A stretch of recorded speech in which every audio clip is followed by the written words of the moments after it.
새로운 방향으로 먼저 선취해서 갈 수 있는 사람은 위험한 사람입니다. 뛰어난 게 아니라 지금 뭐라고 한다고요? 위험한 사람입니다. 그러니까 제발 의원님들이 본인이 뛰어나다고 생각하지 마라. 그러면 위험한 사람이 됩니다. 어디를 봐야 돼요? 지금은 그러니까 지식 기반 경제 시스템에서는 가장 훌륭한 지도자는 뭐냐? 관련된 전문가들에게 최대한 자유롭게 의사결정하도록 보고 있는 사람이에요.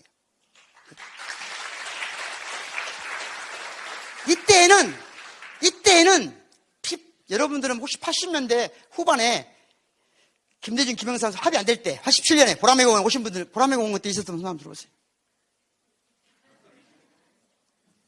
고맙습니다. 저도 그때 그가 있었습니다. 감동적인 순간 있죠? 예, 제가 그 노란 물결에 아무튼 그랬는데 저는 김대중 지지자가 아니었어요. 저는 독자 노선파 백규환 선생님을 따라다녔거든요. 제 뿌리가 뭔지 알겠죠? 예. 그런데 그때 내가 제일 이상한 게 비판적 지지론이에요. 비판적 지지론. 김영삼 대통령은 간 사람 가고 조용히 말도 안 하고 가버렸어요. 주로 영남의 지식인들은 그냥 김영삼한테 갔어. 특별한 이유 없으면. 말 안 하고. 그런데 서울 사람하고 전라도 사람하고 충청도 사람 중에 김영삼 안 따라간 지식인 또는 좌파들은 김대중을 지지하긴 하는데 비판적으로 지지한대. 이게 뭔 소리일까 도대체? 비판적으로 지지한다면 뭔 말일까? 그래서 막상 나중에 김대중이 대통령이 된 다음에 노무현이 대통령이 된 다음에 모든 지식인들이 어떤 태도를 취했죠? 모든 전문 정치인들이 시민운동 했던 사람들이 시민운동 지식인들이 어떤 태도를 취했죠? 비판적으로 지지하니까 어떻게 해요? 사사건건 당파성을 잃어버리고 마치 저만 도덕적으로 위에 있는 것처럼 행동한 거예요. 마치 나는 진짜 정말 차현우 같은 남자하고 결혼해야 되는데 대안은 너밖에 없으니 내가 너를 비판적으로 결혼해주마. 결혼하고 보니까 맨날 나 텔레비전에 나오는 차은우가 너무 사랑스러워. 저녁마다 두드려 패는 거야 얘한테. 그게 지식인, 그게 시민운동 했다는 사람들이 김대중 대통령 된 다음부터 노무현 대통령 돌아가실 때까지 한 행동이에요. 그런 시대가 이제 끝났어요. 그걸로 제가 책도 썼어요. 책도. 잘 알아 이것은. 그러면서 등장한 게 뭐냐? 이제 그야말로 이제 시민정치 처음으로 등장한 거고, 그래서 이런 분들이 이제 대중정당을 표방했어요. 됐어요? 안 됐어요? 대중이 많이 지지 않았는데 대중정당이 돼요. 이것도 대중정당을 지향한 엘리트 정당들이에요. 솔직히 말하면 물론 좋아하는 분들이 다 여기 우리가 제일 좋아하는 사람이잖아요. 낚시하러 다니시고 요즘에. 예, 제가 제일 좋아하는 낚시 프로그램입니다. 그러니까 제가 한때 정의당이 탄생할 때 광주에 노회찬 대표님이 광주로 오셨어요. 시민사회 큰 토론을 하자고 하고 저한테도 요청을 같이 합시다. 에? 당신 기질이 정치해야 될 것 같아. 그래 보이죠? 사람들이 그렇게 보인다 그래요. 저는 안 합니다. 그런 기질이 아니에요. 전혀 아니에요. 그런데 정당 활동을 할 생각이 있었어요. 그 당시에는. 그러니까 출마에 정치한단 말이 아니고 이제 엊그제 우리 의원님들 연찬에 가서 발표하신 누구죠? 교수님. 전호영 교수님이 시민정치에서 정당정치 받겠다. 나는 그때 그걸 느꼈거든요. 그래서 이제 정당정치로 가야 되겠다라고 생각하고 있었고, 정의당에 제가 노회찬 대표한테 정식으로 제안을 해요. 내가 독일에서 공부를 했는데 독일의 진보 정당의 가장 핵심인 녹색당이 지금은 3인당보다 더 지지율이 높아요. 녹색당의 정식 이름이 독일말로 Die Bündnis 90 Die Grüne예요. 모르겠죠, 뭔 말인지. 90년에 연합한 녹색당이란 말이에요. 90년에 연합정당이에요. 녹색당이 하나의 인형으로 결합된 정당이 아니에요. 무수히 많은 당파들이 결합한 정당이에요. 그러면 대한민국에서 지금 가장 진보적이라고 한다면 뭘 해야 되냐? 내가 살아보니 광주의 진보 의제와 대구 사람들의 진보 의제는 같을 수가 없다. 서울 사람들의 진보 의제와 광주 사람들의 진보 의제가 같을 수가 없다. 그러면 각 지역 정당에 온전한 독립성을 갖추자. 그래야 지방 정부도 환생할 수 있다. 다시 말하면 지방 자치제도가 아니고 연방제로 가려면 정당의 체계도 그렇게 돼야 된다. 만약에 정의당이 그런 길로 간다면 나는 지금부터 교수생활을 그만두더라도 나 정의당 하겠다. 그렇게 말했어요. 물론 교수생활 그만 생각 없었죠. 각오를 말한 거지, 각오를. 그랬는데 못했어요. 그랬어요. 저는 정의당이 민주당보다 더 진보적이라고 생각하지 않습니다. 의사결정 과정은 심지어 국힘보다 더 위험합니다. 의사결정 과정은. 내용은 민주당보다 더 진보적이지만 그 의사결정 과정, 나도 알 만큼 알거든요. 그 동네를. 그래서 제가 최근에 이 멸망의 원인이 다가 있는 거다. 그래서 갑자기 이 모든 게 최근에 우리가 엊그저께 대통령 용산에서 기자들을 볼 때, 엊그제 국회의장을 뽑은 민주당 국회의원을 볼 때 우리가 느꼈던 게 뭐냐? 우리가 표현해서, 우리가 뜻을 모아서, 우리가 이렇게 하자고 결정했는데, 우리가 이게 절실하다고 말했는데, 이분이 특별히 잘할 것 같아서가 아니라 이제까지 살아온, 함께 사랑해온 역사가 있기 때문에 최소한 이번에는 이렇게 하자고 우리 마음을 잡았는데, 이분하고 동거 좀 하자고 했는데 자기들끼리 그럴 때 그걸 최초로 느껴서 최초로 일어난 게 뭐냐? 그게 노사모예요. 박수 쳐야 될 때는. 그때 민주당이 노무현을 얼마나 욕보했습니까? 지금 그 중에 핵심적인 인물이 다시 들어왔죠? 누군지 몰라요? 정청래 의원만 반대했어요. 들을 때.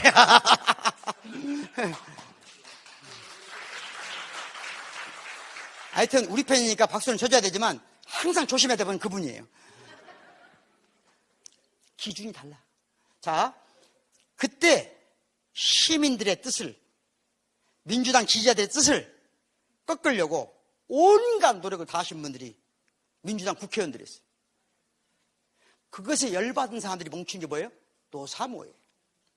그런데 노사모는 조직이 있었습니다. 실체가 있어요. 지금도 살아있습니다. 실체가 있는 조직은 한계가 있어요. 그리고 노무현 대통령이 돌아가신 뒤로 새로운 능력, 이제는 실체가 없어. 사실 정확히 말하면 내가 문바라고 말한 놈은 진짜 사기꾼이에요. 무슨 말 이해했어요? 문바라고, 내가 문바의 실체라고 말하는 사람들은 전부 지금 어디가 있냐? 딴 데가 있어요. 내 말 잘 들어야 돼요. 지금도 우리 조직이만이 이재명을 지킬 수 있다고 생각하는 사람들, 우리 조직만이 실체라고 하는 사람들은 다 사기꾼이에요.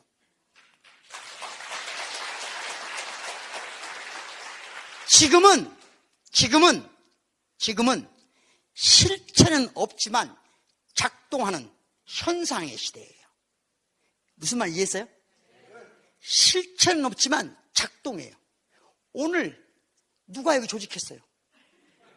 어떻게 오신 거예요? 여기 오신 배경이 물론 여기저기 막 뿌려진 게 왔겠지. 하지만 조직적으로, 실체적으로 조직돼서 왔습니까? 아니에요. 이게 노무현 대통령 돌아가시고 나서 이제 대한민국을 이끌어가는 주권자들은 실체 조직을 만들어서 움직이지 않아요. 광화문에 가서 태극기를 만드는 분들은 실체화되어 있어요. 그게 근본적 차이예요. 진보 진영은 실체가 없습니다. 그럼 어떻게 하느냐? 아주 간단한 예를 들어보겠습니다.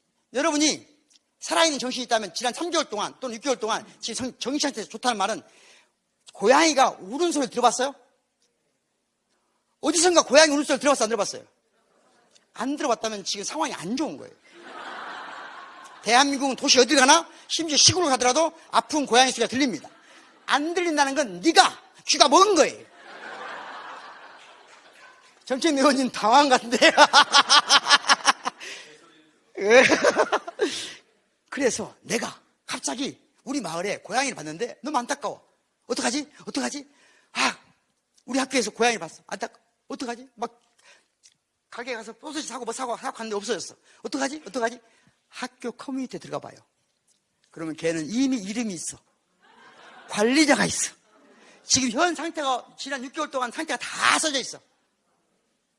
무슨 말인지 이해했어요?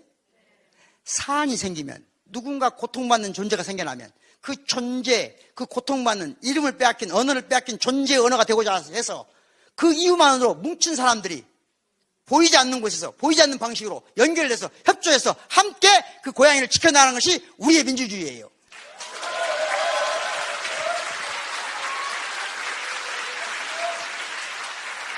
이 고양이가 언젠가 떠나면 이 조직도 해쳐야 되는 거예요. 이게 뭐냐? 다시 말하면 예전에 이념, 하나의 이념을 향해서 지도자가 이것이야 라고 따라가는 게 아니에요. 하나의 이념을 향해서 이념적 대중정당의 시대도 끝났어요. 그건 유시민 대표 할 때 얘기예요. 지금은 뭐냐? 문제 해결령. 그래서 연결망 대중정당인 거예요. 지금 우리가 그걸 민주당의 지지자들이 지금 하고 있는 거예요.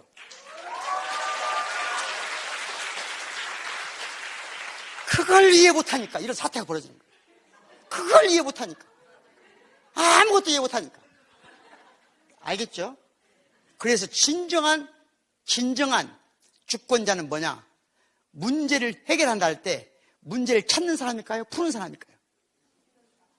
문제를 찾는 사람이 주인이에요? 문제를 푸는 사람이 주인이에요? 학교에서 문제를 내는 사람이 주인이에요? 문제 푸는 사람이 주인이에요? 자, 조선시대 때 주인은 문제를 풉니까? 냅니까? 주인은 문제를 내죠. 문제를 찾죠. 노예는 문제를 풀죠. 우리나라에서 학교는 선생님이 문제를 내요, 풀어요. 그럼 학생들은 문제를 풀죠. 그럼 학생들의 교육이 무슨 교육이에요? 노예교육을 한 거예요. 그래서 우리가 노예교육인 거예요. 그래서 우리나라에서 고등학교 때 공부 잘했다. 그럼 훌륭한 노예로 성장했다는 말, 이게 아무것도 아니에요. 아무것도 아니에요. 단언컨대 맞아요. 자, 그러면 지금 민주당의 주인은 누구예요? 당원이죠. 당원이 문제를 찾는 겁니다. 그러면 민주당의 간부들은 누구예요? 의원님들이죠. 문제를 푸는 것이 의원님들인 거예요.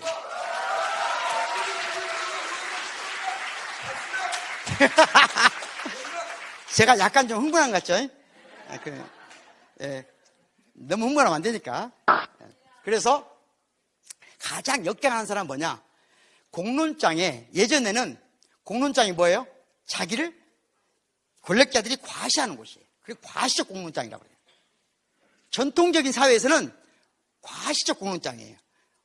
그러니까 왕이 행차하잖아요. 행차해. 지금도 그런 게 있죠. 지금은 그러니까 보시는 것처럼 지금 민주당은 간부정당에서 혼합정당으로 전환했는데, 이 혼합정당은 뭐냐? 한때 노무현 정부가 들었을 때 약간의 우리 정당사에 큰 변곡점이 일어나요. 뭐가 일어나냐?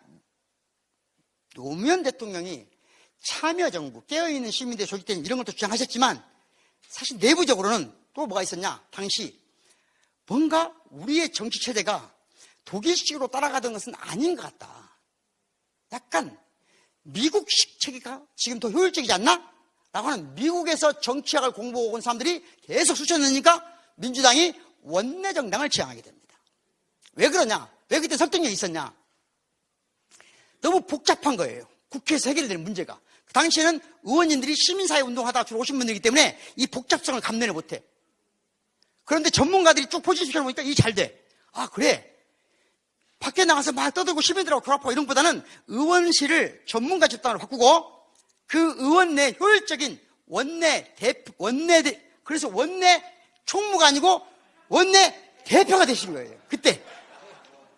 그전에는 그때는 총재, 원내, 총무예요. 대표가 아니고 총무. 어디든지 총무가 높아요? 대표가 높아요? 그러니까 그 원내 정당 체계가 노무현 정부 당시에 들어오면서 원내 총무가 원내 대표가 됩니다. 그리고 대표는 총재에서 똑같이 당대표가 된 거예요. 당 총재가 아니고.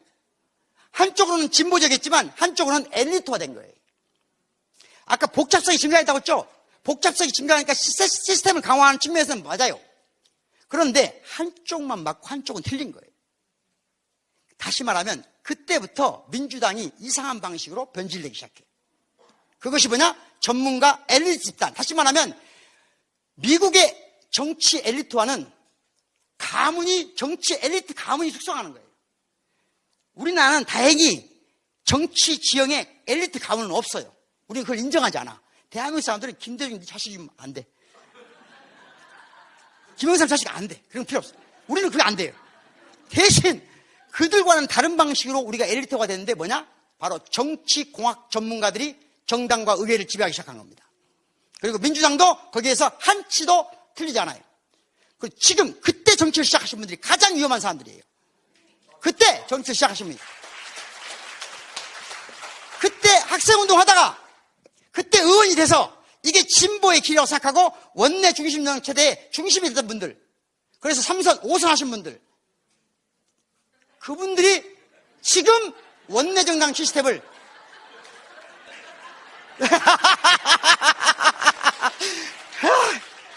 그야말로 누가 있어요 앞에?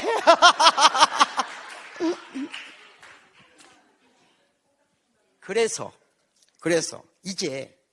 이제는 그분들을 제가 오늘 지적하거나 적으로 규합하려고 하는 게 아니에요. 그분들은 그래서 그랬구나. 그걸 이해해야죠, 우리가. 우리가 이해 안 해주면 우상호 의원을 누가 이해해 주겠습니까?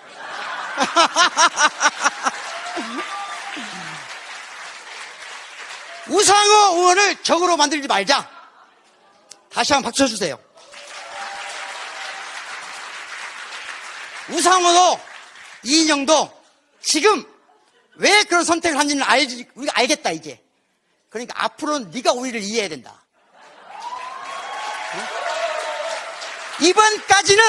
이번까지는 우리가 이해해 줄게. 그러니까 다음부터는 안 돼.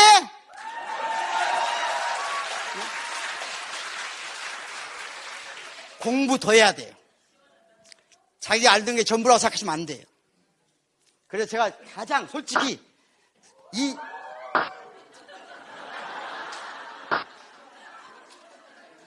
제가 이재명 대표님을 만날 기회가 있었어요.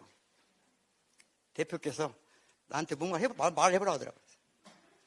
그래서 제가 그랬어요. 제가 예전에 잠깐 잘못했으면 정치할 뻔한 적이 있었거든요. 그게 한참 지난 뒤에 대표께서 저보고 박 교수님 한번 말씀해 보시죠. 제가 그랬어요. 다른 건 다 모르겠는데 대표님의 최근 모습이 잘못됐다. 그때 한참 지쳐있을 때예요. 우리가 함께 사랑을 나눌 때는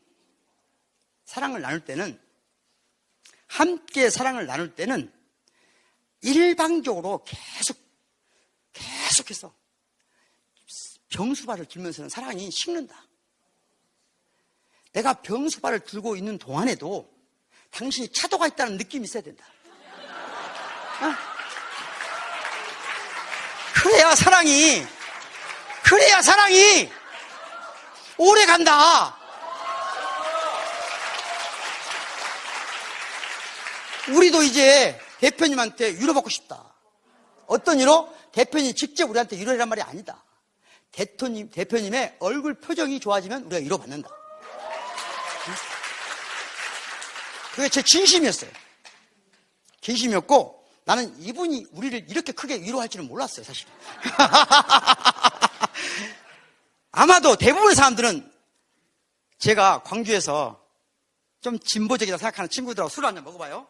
그러면 꼭 반절은 반조국이에요. 반절은. 지금 아니고 6개월 전에 광주에 전라도에 좀 진보적이라고 말빨 좀 있는 친구들하고 저녁에 술 한잔 먹어보면 꼭 반절이 반조국이에요. 반절은 친조국이고 나는 말을 안 하죠. 그런데 나는 그때 어떤 생각을 했냐면, 반 정도는 그런가 보다. 그런데 막상 이분이 나타나서 광주 금남로에 와서, 충남로에 와서 우체국에서 이런 비슷한 표정을 좀 한번 했어요. 그때 알았어요. 그 반조국 표명했던 애들이 과잉대표됐구나. 과잉대표됐구나. 사람들은 위로받지 못했기 때문에 대변도 못한 거예요. 정치인은 우리에게 상처를 줄 수 있어요. 바람 핀 것도 아니잖아. 바람 폈다고 해야 되나? 상처 줄 수 있어요. 이현주 의원만큼. 그러나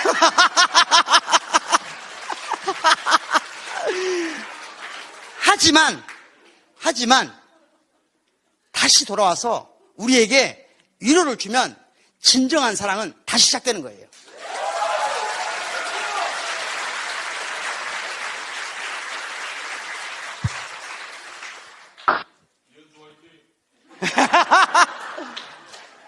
그래서 철학, 정치학, 예술, 미학, 학문에서 이 말이 가장 어려운 말입니다. 이 말이 무슨 뜻이죠? 정치에서 무슨 말이죠? 지금 데이지를 가리키는 말이잖아요. 이게 얘기하면 긴데요. 이 한 단어가 한 학기 강의 재료예요. 그만큼 어려운 말이에요, 이게. 왜 그러냐면 옛날에는 이걸 진리의 조건이라고 봤거든요. 정치가 아니고. 예전에는 예를 들어볼게요. 의학이 학문일 수 있으려면 리프레젠테이션의 영역에 들어온다는 걸 입증해야 돼요. 무슨 말인지 하나 모르겠죠? 하여튼 그걸 알려고 할 필요 없고요. 지금은 뭐냐? 우리가 지금 제가 프레젠테이션 하죠? 제가 프레젠테이션 하는 것일까요? 아니면 저는 지금 누군가의 프레젠테이션 한 것을 다시 하고 있는 걸까요? 그렇지. 우리 모두는 누군가의 프레젠테이션이면서 또 누군가의 리프레젠테이션이에요. 그러니까 특히 헤겔이 한 유명한 말이 있는데요. 미네르바의 올빼미는 황혼역이 돼서야 날개짓을 시작한다. 다시 말하면 진리를 관장하는, 진리를 지향하는 학자도 이제 더 이상 철학도 학자도 사람들 앞에서 새벽에 일어나서 글 쓰지 말란 거예요. 왜? 저녁 때 돼서 시민들이 전부 진리를 밝혀놓으면 그놈 가지고 받아쓰기 하란 말이에요. 그러니까 정치인들에게 심지어 대학 교수들한테도 글짓기 하지 말고 받아쓰기 적극부터 해라 하는 것처럼 이 말은 국회의원들의 책무는 뭐다? 받아쓰기다란 말이에요.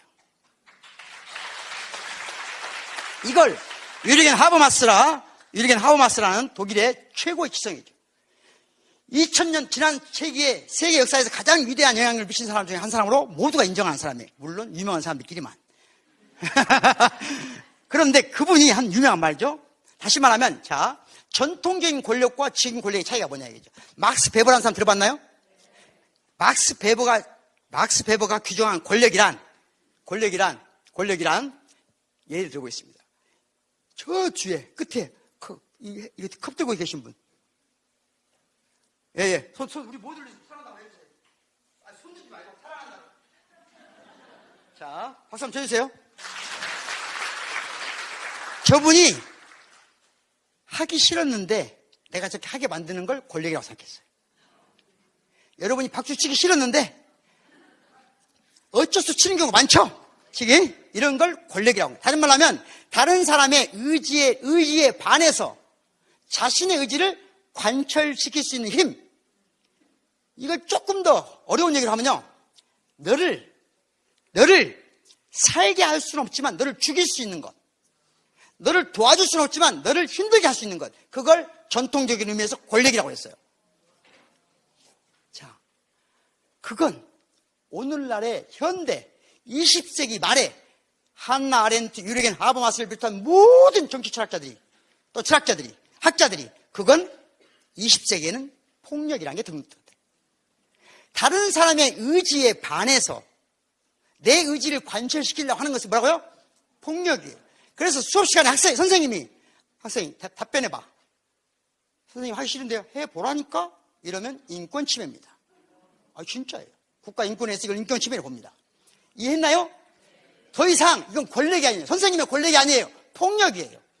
이해했나요? 그럼 권력이란 게 뭐냐 이거지. 한나 아렌트가 그래서 권력이란 뭔가? 그러면 권력이란 뭐냐 이거죠. 전통적인 의미에서는 다른 사람 못하게 하는 거야. 아니야. 지금은 권력이란 뭐냐? 권력이란 골목길에서, 실내천에서, 온 오프라인에서 사람과 사람들이 의견과 의지를 모을 때 그 모아진 의견이 권력이라는 거예요.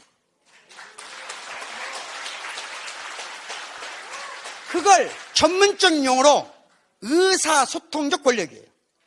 그리고 이 권력을, 즉 이걸 살아있는 사람들의 의견과 의지를 그대로 관철시키는 것을 생명권력이라고 해요. 생명권력. 그런데 사람들이 실내천에서 골목길에서 온 오프라인에서 모아놓은 의견을 반대되는 것, 그걸 꺾어버리는 건 폭력이라고 그랬어요. 이번에 민주당 의원들 적어도 70명은 아닌가? 더 된가? 뭐가 중요하겠어요? 80명은 89명은 제가 솔직히 눈빛 보면 알거든요. 내 친구 중에도 있는 것 같아. 농담이에요. 웃기려고 하는데 진정하네. 이분들은 우리에게 다른 의견을 자신들의 의견을 관철시킨 게 아니고 우리에게 폭력을 행사한 거예요. 단 여러분한테 부탁하고 싶은 것은 그분들이 아직 몰라서 그런 거다. 그러니까 미워하지 말고 이해하자. 동의하십니까? 이해한다는 의미에서 박수 한번 쳐주세요. 그러면 이해하자.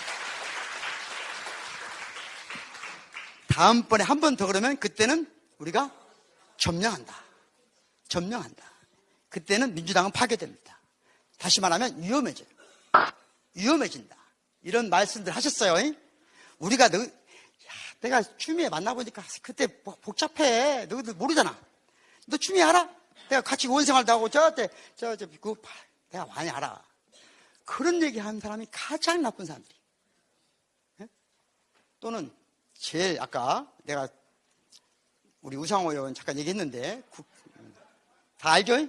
의전서열 이의를 어떻게 당대표 결정하냐. 이런 말들은 너무 잘못된 말이다. 왜 잘못된 말이냐. 자, 당대표는 당원들의 의견과 의지가 70대 3이에요. 근데 그게 왜곡된다는 걸 감지했어. 그럼 당원들의 뜻이 관철되도록 노력해야 돼, 안 해야 돼요? 안 한 것이 직무유기예요. 이재명 대표는 그걸 할 뿐이에요, 그냥. 그런데 그거 가지고 의전서열이라는 말로 마치 이 시스템에서 역행하는 사람인 것처럼 당대표를 몰아갔다 이거죠. 왜 그랬을까? 아까 원내정당 체계에 성장했기 때문이에요. 그러니까 우리가 이해하자는 거죠. 대신 하나는 가르쳐주자. 의전서열 이의가 국회의장이고, 아니 대통령이 의전서열 1위겠지. 그건 우상호 의원 생각이에요. 우리가 생각하는 의전서열 1위는 우리 자신이에요. 네? 대한민국의 의전서열 1위는 대한민국 사람들이 모은 의견과 의지, 즉 대한민국 모든 시민들의 의사소통적 권력이에요. 그게 헌법이에요.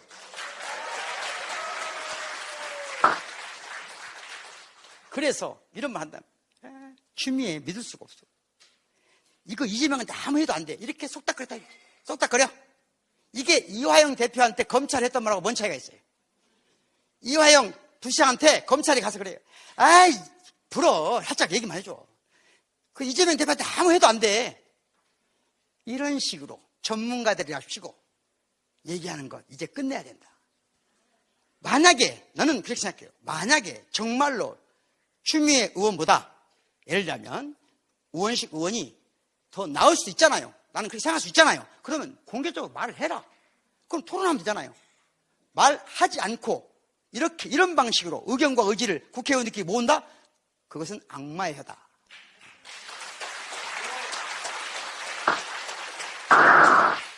이제 거의 끝났어요. 자, 민주주의란 말을 서양 말로 정확히 설명해 드릴게요. 사람들은 민주주의란 말을 복잡한데 데모스크라시잖아요. 데모스가 뭔지 아세요 혹시? 표정들이 대중. 의대에 나오면 이런 것밖에 몰라요. 자, 정확히 말씀드릴게요. 원래 에트노크라시라고 해서 그리스는 클레스테네스라는 사람이 집권하기 전까지는 아고라에 누가 와요? 아고라에 누가 와? 시민이 누구예요? 시민이 누구야? 에? 아고라에 와서 민주적 의사결정을 한 사람들이 누구냐고요? 그리스에서. 시민 누구냐고, 시민이. 예. 가족 대표예요. 가족 대표. 현대 민주주의 체계가 들어서기 전까지 모든 국가는 가족 연합 체계예요. 그래서 모든 가장들에게 사적 통치 지배 사용 권한을 줍니다. 가정 내부에서. 그래서 그리스 로마 시대까지만 하더라도 가장이 가족 구성원을 사적으로 처벌할 수 있어요. 죽일 수도 있어, 아들의 경우는. 아들의 경우는 죽일 수도 있어요. 이해했어요? 지금은 된다, 안 된다? 안 돼. 그걸 혈족 가족 대표 체계에서 지역, 마을 대표 체계로 바꾼 것이 데모스크라시예요. 데모스란 요즘 우리말로 하면 마을이에요. 마을. 이해했어요?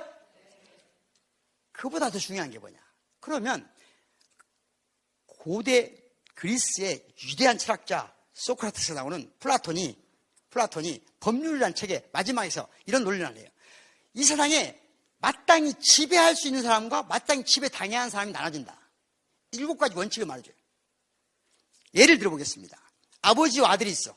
마땅히 지배해야 되는 자가 누구예요? 지금 말고 옛날에. 남편과 아내가 있어. 마땅히 지배해야 되는 자 누구예요? 그런 말은 없습니다. 나이 먹은 사람과 나이 어린 사람이 있어. 마땅히 지배받아야 되는 건 누구예요? 나이 어린 사람. 이런 식으로 7가지를 말하고, 이 마땅히 지배해야 되는 사람이 지배하는 체계를 아르케. 아까 말했죠? 아르케 국가체계라고 그랬어요. 아르케. 그런데 단 하나 예외가 있어. 뭐냐? 마땅히 지배해야 될, 또는 지배받아야 할 이유가 없는, 근거가 없는, 그야말로 근본 없는 것들이 지배하는 체계. 그러니까 아르케가 아니고 뭐예요? 안아르케. 우리말 안이 아니고요. 안은 부정접두사예요. 아나키. 지금 뭐죠? 무정부. 플라톤 시절에 근본 없는 자들, 다시 말하면 귀족도 아니고 아버지도 아니고 뭐도 아닌, 아무런 이유도 없이 그냥 추첨해서, 지역의 추첨을 받아서 올라온 사람들이 지배하는 체계. 그게 뭐라고요? 아나키. 다시 말하면 민주주의예요. 민주주의란 처음부터 근본을 따지지 않는 거예요. 근본이 없다는 말이 나쁜 말로 들리면, 지금 나 근본 없다니까. 이해했죠? 자, 오늘날 민주주의는 근본 없는 사람들이 스스로를 지배하고 지배당하는 자율적, 상호주관적 민주주의 체계예요. 이해하시겠나요? 그래서 중요한 게 뭐냐? 이 정치 정당을 이끌어가는 데는 사랑이 넘쳐야 된다. 오늘날 정당이 살아남으려면 사랑이 넘쳐야 돼. 사랑이. 적개심이 아니라 사랑이 넘쳐야 돼. 지금 우리가 이렇게 모인 이유는 우리가 누구를 쓰러뜨리려고 하는 게 아니고, 우리 안에 생겨나고 있는 적개심을 빨리 사랑으로 바꾸기 위해서.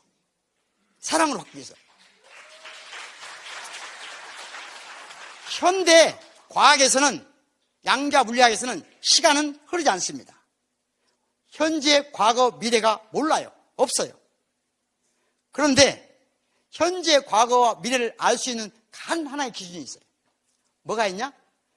뜨거운 곳에서 차가운 곳으로 간다는 거예요. 모든 공기나 물이. 이해했어요?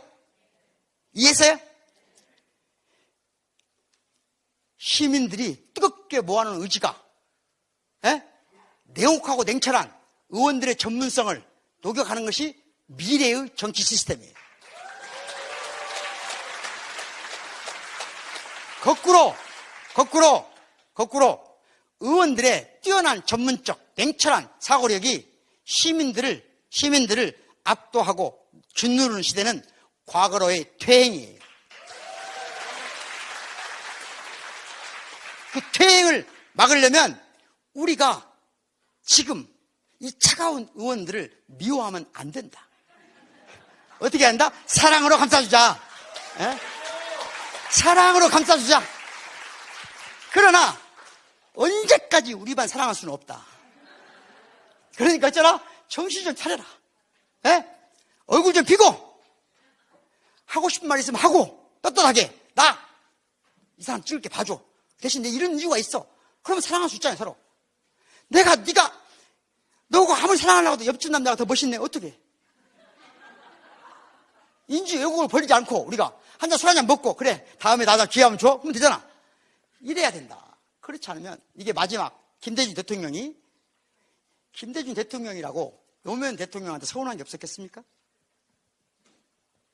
대북송금 특검 받아들일 때 서운한 게 없었겠어요? 자기의 손발을 심장까지 찔렀는데 그리고 대연정 얘기하고 다 했었는데 그래도 이게 진정한 사랑이에요. 얼마나 제가 보기에는 적어도 김대중 대통령이 가장 지독할 정도로 가슴 아프게 사랑한 사람은 5.18 광주 시민과 노무현 대통령이에요. 노무현 대통령과 김대중 대통령의 가장 큰 공통점은 진정한 정치를 했다는 거예요. 다시 말하면 정치는 치안에 맞서 싸우는 겁니다. 치안이란 현 상태를 그대로 유지하는 정치예요. 현 상태를 지금 부자인 사람, 지금 전셋값 때문에 놀랍게도 젊은이들이 1,000만 원 전셋값 뛰고 나서 단돈 내일 10만 원이 없어 죽을 수 있어요. 그게 지금 안타깝지 않은 사람들, 이런 사람들이 정치를 하고 있다. 그건 정치가 아니에요. 이건 제 말이 아니에요. 다 저같처럼 학자는 언제든지 저한테 와서 누가 한 말이에요 그러면 리퍼런스 할 수 있습니다. 다 학문적 참고를 해줘야 돼요. 다시 말하면 지금 현재 민주당과 현 대통령과의 싸움은 정치와 치안의 싸움이다 라고 생각합니다.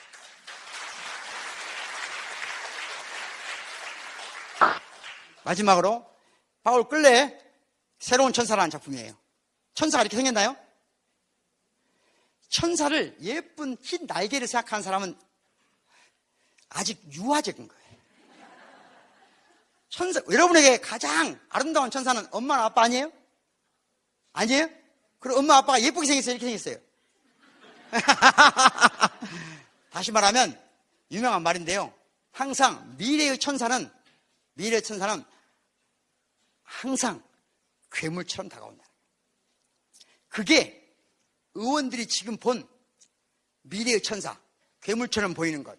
그게 우리 민주당의 대중명당을 이끌어가는 지지자 당원들이에요.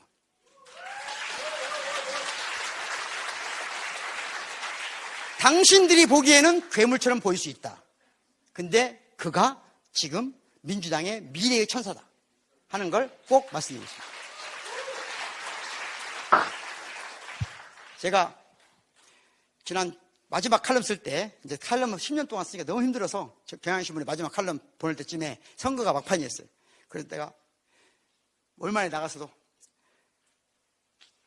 윤석열의 정치는 증오의 정치, 이준석의 정치는 증오의 정치, 여기 이재명의 정치는 생명의 정치, 사랑의 정치 막 했거든요.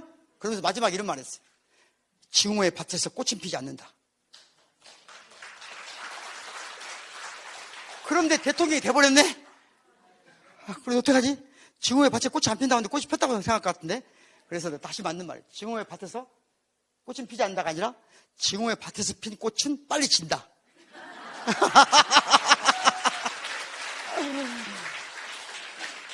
증오의 정치를 이기는 유일한 방법은 사랑의 정치, 우정의 정치다.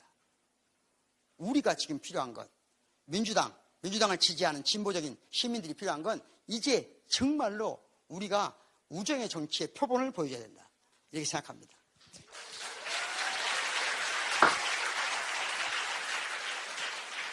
이렇게 훌륭한 강의를 더 듣고 싶으면 저는 광주에서 제가 5.18 이후에 혼자 생각한 게 광주에서, 전남에서 또는 동학경북 수시 많은 시기에 생명 하나를 구하는 힘은 그래도 예수를, 학문을 사랑하는 사람이 한 명이라도 더 있는 거. 그래서 제가 쟤도 돈 내고 나를 믿는 친구들은 돈을 내라. 친한 친구들한테 얼마 낼래? 그래서 3천만 원씩 냈어요. 나부터. 그래서 13명을 내가 꼬셨어. 그리고 나하고 인생, 사람들은 별거 있는 것 같지만 지금 내가 깨달은 건 70 먹은 노인이 80 먹은 노인하고 안 놀러가더라. 그 말은 지금 우리는 막 젊은이들하고 놀라고 하는데 안 된다. 우리끼리 같이 죽는 거다. 우리 나하고 함께 멋있는 예술과 학문의 세계를 누리면서 함께 광주에 죽고 싶은 사람은 300만 원씩 내라. 그래서 내가 평소에 100명 모았어요. 이럴 수 있는 사람도 별로 없어요. 내가 사기를 잘 치잖아. 그리고 지금은 이제 10,000원씩 한 달에 후원해 준 사람을 모집하고 있습니다. 제가 500명 모집하면 이사장직 그만두려고 그래요. 좀 도와주세요. 예.